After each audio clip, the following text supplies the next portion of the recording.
What's up, everyone? Welcome to this day in Philly Sports History for May 21st, 2024. I'm your host, Jim Montgomery. Welcome to a Tuesday edition of the podcast. Since it is Tuesday, it's time for a little positivity / motivation. I'm going to change gears slightly today, just because, last week I was away on vacation. We were down in the Outer Banks with my extended family. There's almost 30 of us in a house, and just really had a good time. It's always fun to see, especially the extended family.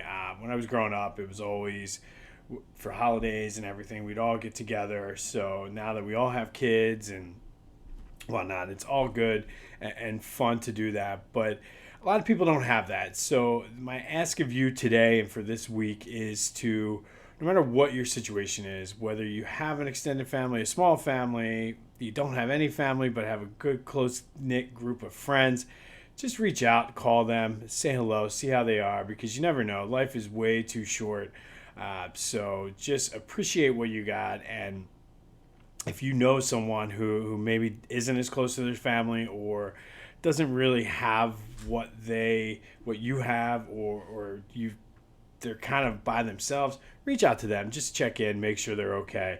Again, it was very, very much needed, I should say, between work and everything going on. It was very nice to just get away and be able to relax, especially, like I said, with the extended family that you don't necessarily get to see every day. But it was good to hang out with cousins, aunts, and uncles. So that's all I ask. Just give your family a call. Appreciate it. And don't hold grudges or anything like that. I know I feel like I say that a lot, but it's way too short and way too important. We were able to go to my cousin's daughter's soccer game. They played around the corner on Sunday. So we were able to go see her play, which was pretty cool for her and for the kids. So just, like I said, take advantage of what you got. Pick up the phone. Don't hold the grudge. If there's something, say I'm sorry, forgive someone, whatever you got to do, because life is way too short and you miss moments like how we had last week. So just make that call. Don't hold the grudge. Forgive somebody. Whatever you got to do, say you're sorry. Don't be stubborn. And that is today's Tuesday motivation / positivity. But it was a very good week. A lot of fun. It was a lot. It's a lot of people, but it was well worth it, and it can't wait to do it again. All right, let's start with a recap of yesterday's question of the day. I asked you, which Hall of Famer do you wish would have won a title in Philly?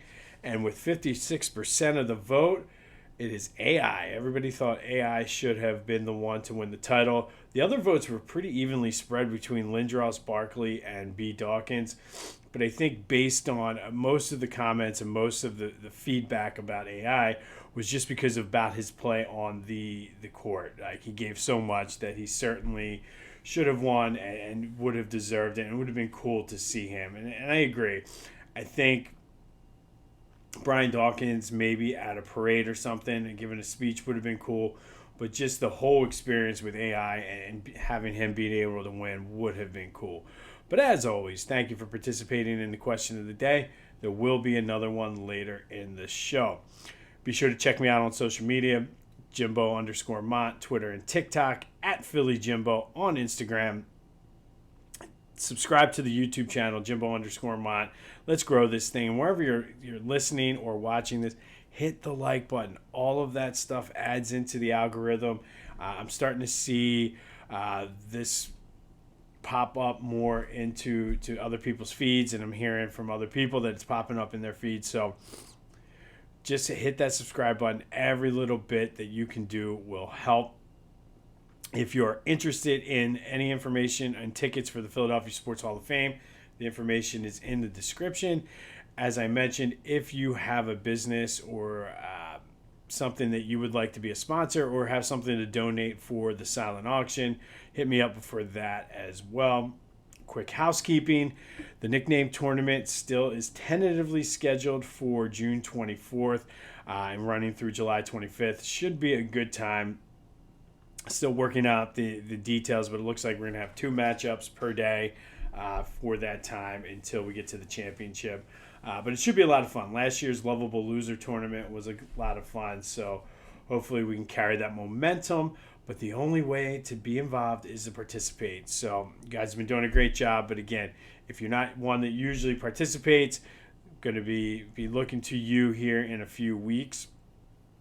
All right, Phillies back in action tonight against the Rangers. Ranger Suarez, ironically enough, is on the mound. The defending champs.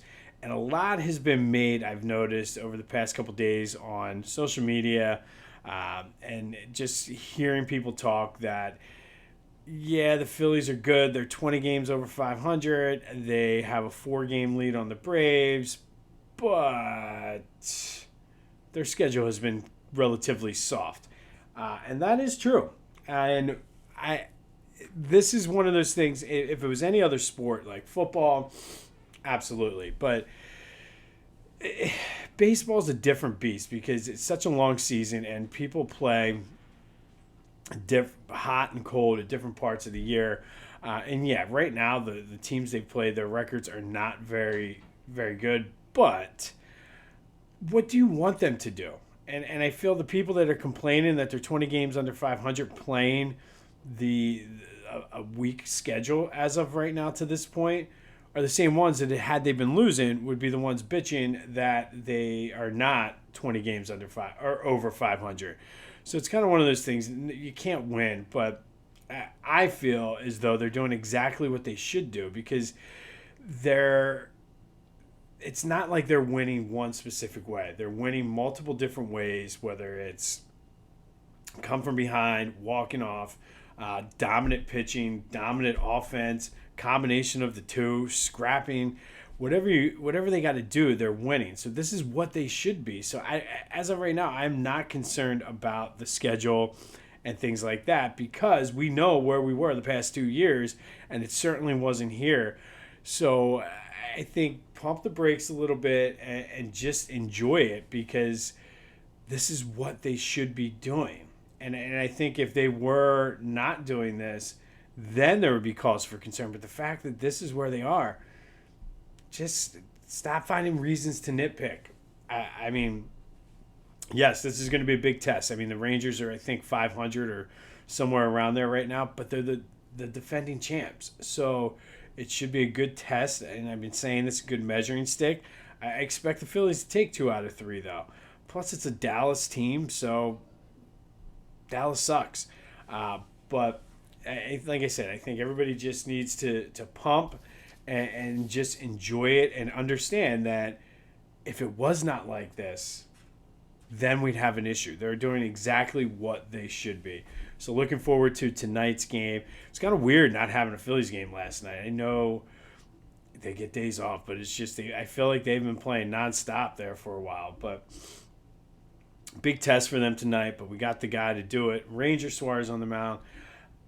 Let's do it. Dallas sucks. All right. It's still not too late to get your London collection from Philly Goat. If you're not going to go, that's okay. 4th of July is coming up. These are the perfect shirts for the 4th of July as well. The Founding Fathers, Britain Blue 13 Colony Lead. I mean, I Scuff Mrs. Met is good for any time.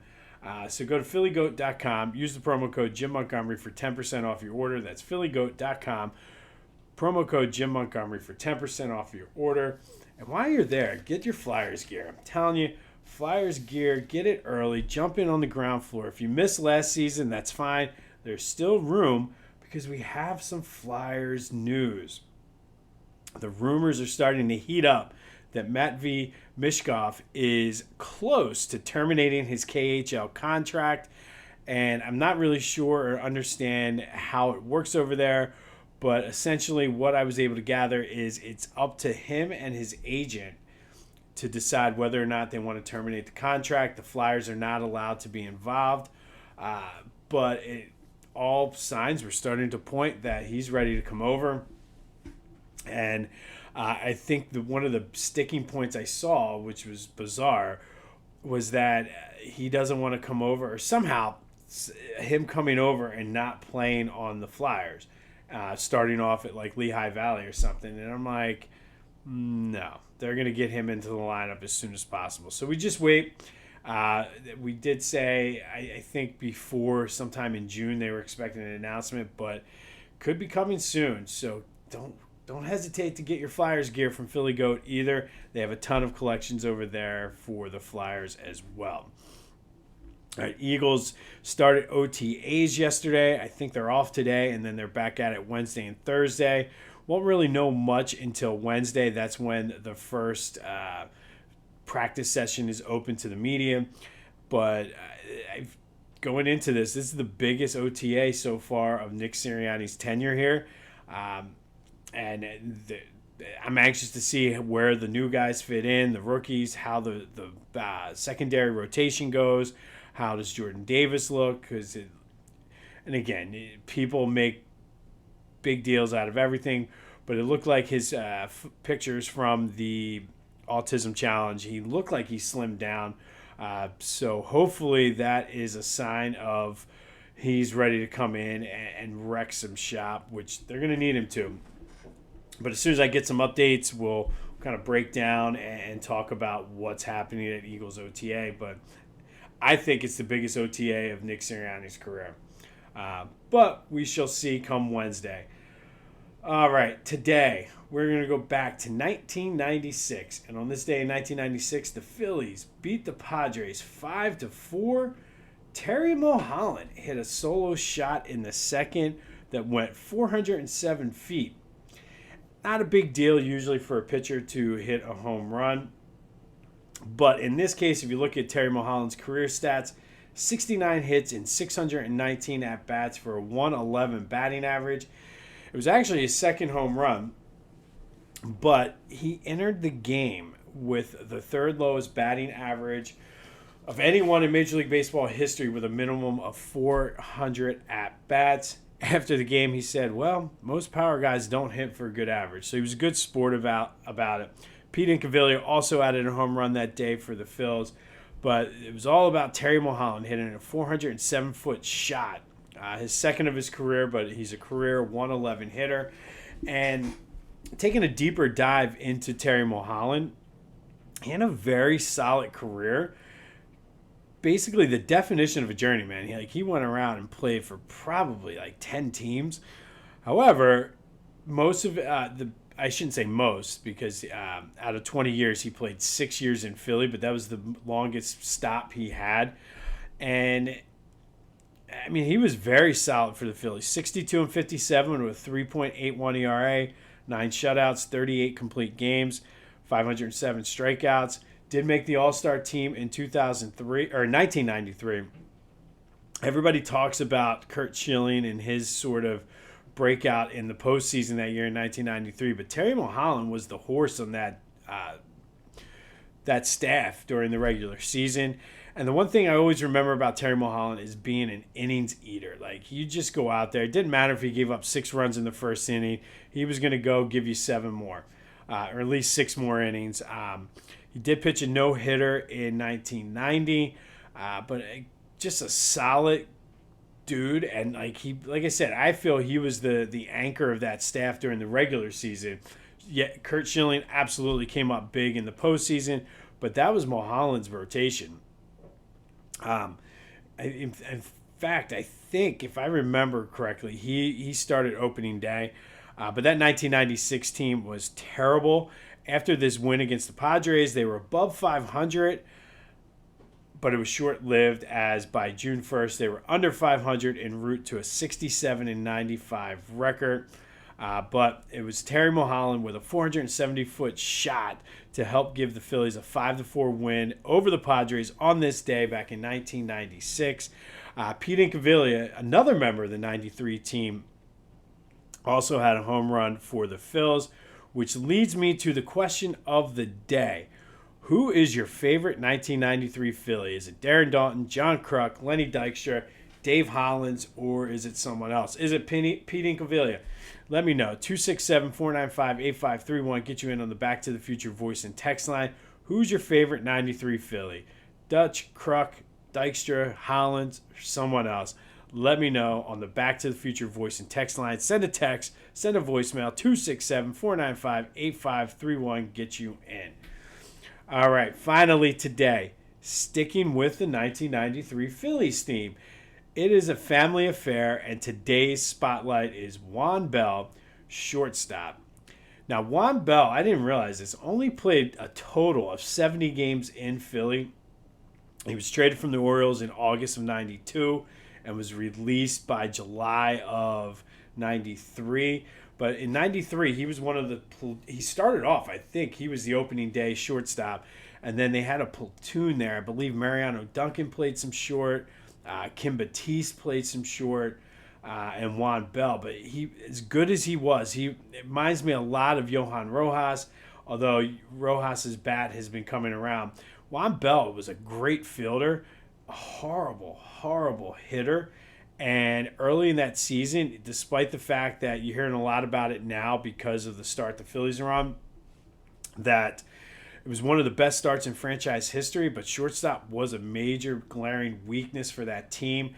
He was released after 24 games, and it opened the way for Kevin Stocker to be caught up. And then Stock had a great half a season there and rolled that into the World Series. Juan Bell, though, is probably better known for being George Bell's younger brother. Yes, that George Bell, 12-year career, mostly with the Blue Jays. He was a 3-time All-Star, MVP in 1987, Silver Slugger Award, Canadian Baseball Hall of Fame.